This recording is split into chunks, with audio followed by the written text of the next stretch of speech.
அந்த 6 ஆதாரத்தையும் ஒருத்தர் கடந்து 7வதுக்கு வரணும். இந்த 7வதுக்கு வந்து அந்த ஒரு சகோதரிங்க சொல்கிறது தான் திருப்பதி மலை. திருப்பதி கோவில் வந்து ஒரு ஏழுமலையார் நிற்கிறதுங்கிறது அது கிடையாது.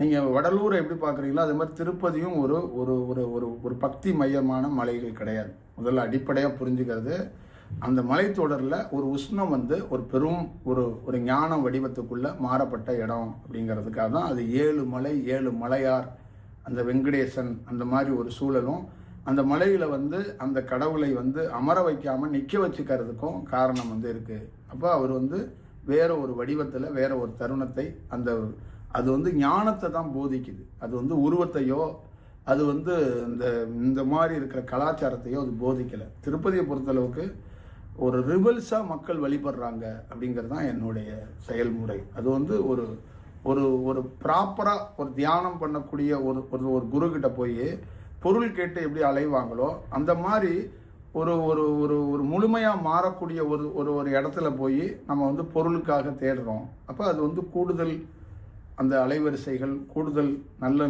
நல்ல சூழல் இருக்கிற இடம்தான் அது. அதனால் நம்ம அங்கே பொருட்கள் தேடி அலைகிறது விட்டுட்டு அதை ஒருத்தர் ஞான மார்க்கத்துக்கு திரும்பும்போது, என்னைக்காவது ஒரு நாள் திருப்பதியை ஞான மார்க்கத்துக்கு மக்கள் திரும்பினாங்கன்னா அப்போ அவங்களுக்கு தெரிஞ்சிடும். அப்போ 6 அண்ணன் தம்பிகளும் 7வதாக ஒருத்தர் யார், அந்த சகோதரி யார் அப்படிங்கிறத கிளியராக தெரியும். அதோடைய வடிவத்தை நான் வந்து திருப்பதியை மேற்கோள் காட்டுறேன்.